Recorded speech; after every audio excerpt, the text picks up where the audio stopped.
Hello students 2025 annual history arts रो OMR एवं आलोचना करवा किए केते मार्क रखिल से अनुसार मेसेज बॉक्स रे मते जणैबो। प्रथम आम देखा नंबर केउ मानकु दिकु कहा जाउथिला। सठिक उत्तर हम दुर्नीतिग्रस्त ब्रिटिश कर्मचारी। बी अच्छी भारतीय जातीय कांग्रेसर केउ अधिवेशन असहयोग आंदोलन प्रस्ताव गृहीत होता। सठिक उत्तर हम कलिकता।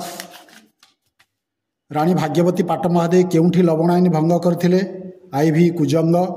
किए भारत छाड़ आंदोलन समय करवा मर डाकरा देते? सठिक उत्तर महात्मा गांधी। 1818 मसीहार आंग्लो मराठा युद्ध पर केउं स्थान को ब्रिटिश एक शैलनिवास रूपे परिगणित करथिले? माउंट आबू। एफ रे अच्छी केउं मसीहार बिहार ओडिशा प्रदेश गठित होता? सठिक उत्तर 1912। केउं स्थान उत्कल दीपिका प्रकाशित होता? सठिक उत्तर कटक। निम्नलिखित मध्य किए संविधान प्रणयन सभार सदस्य थिले? महाराजा कृष्णचंद्र गजपति। भारतीय संविधान केबेठारु कार्यक्षम है? 1950 जनवरी 26। महावीर केउं भाषार तांकर धर्म प्रचार करुथिले? अर्ध मागधी। गौतम केउं नदी कूल दिव्यज्ञान लाभ करथिले? निरंजना। कलिंग युद्ध कथा अशोक केउं शिलालेख उल्लेख अच्छी? त्रयोदश शिलालेख। चंद्रगुप्त मौर्य मंत्री परिषद में केते जन सदस्य थिले? 12 जन। सूर्य सिद्धांत रचयिता किए? आर्यभट्ट। केउं गुप्त राजा कविराज उपाधि धारण करथिले? सठिक उत्तर समुद्रगुप्त। किताब उल हिंद पुस्तक लेखक किए? आलबेरुणी।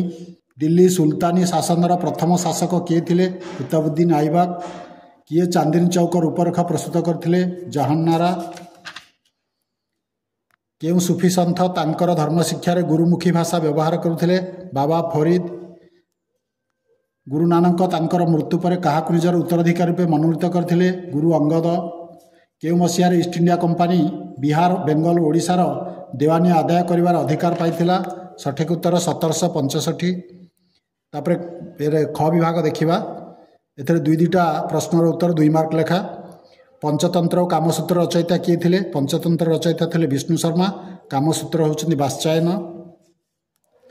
धर्मचक्र प्रवर्तन अर्थ कौन ना? बुद्धंकर प्रथम ज्ञान प्रदान को धर्मचक्र प्रवर्तन कहा जाए। यह केउठारे घटिथिला? सारनाथ। केबे अशोक मगध सिंहासन आरोहण करथिले? ख्रीष्टपूर्व 273। केउं मसीहार तांकर अभिषेक उत्सव पालित होता? ख्रीष्टपूर्व 269। कबीर किए थिले? कबीर थिले भक्ति आंदोलन जड़े पुरोधा बा सन्थ। तांको गुरुंको नाम थिला रामानंद। केबे ओ केउठारे फ्रांकोइस बर्नियर भ्रमण वृत्तांत प्रथम प्रकाशित होता? फ्रांस रे 1670-71 रे प्रथम प्रकाशित होता। केउं मसीहार द्वितीय तीर युद्ध संगठित होता? 1192 रे। एवं ए युद्ध किए परास्त होते? ना पृथ्वीराज परास्त होते। दीन इ इलाहीर प्रवर्तक किए? ना मुगल सम्राट अकबर। एवं यह केबे प्रचलित होता? 1582 रे। गांधी इरविन चुक्ति केबे संपादित होता? 1931 मार्च 5। यार आशु प्रभाव थिला जे जो माने बंदी थिले से समस्त बंदी मानकु मुक्त करने सहित दमनमूलक आईन को प्रत्याहार करथिले। खोर्धा विद्रोह केबे संगठित होता? 1818 रे। यार नेता थिले बक्सी जगबंधु। मद्रास प्रेसिडेंसी रयतवारी बंदोबस्त किए प्रचलन करथिले? Thomas Munro. एवं केबे प्रचलित होता? 1820 रे। केबे वो कहीं फिलिप डफ कमिटी गठित होता? ना फिलिप डफ कमिटी 1924 रे गठित होता। गंजामर ओडिशार मिश्रण दाबीर यथार्थता अनुध्यान करने यही कमिटी गठित होता। संविधान प्रणयन सभार सभापति किए थे? डॉक्टर राजेंद्र प्रसाद। यह संविधान प्रणयन सभा द्वारा केबे गृहीत होता? ना 1949 नवेम्बर 26 रे। सरीगला तुमर जते शॉर्ट क्वेश्चन सबू। या पर लॉन्ग क्वेश्चन आसीगला। मु आशा करुच्ची तुमको निश्चित भाव में वीडियोटी सहायक होइथिबो। एवं जो माने मो चैनल नुआ से निश्चित भाव में सब्सक्राइब करिवो।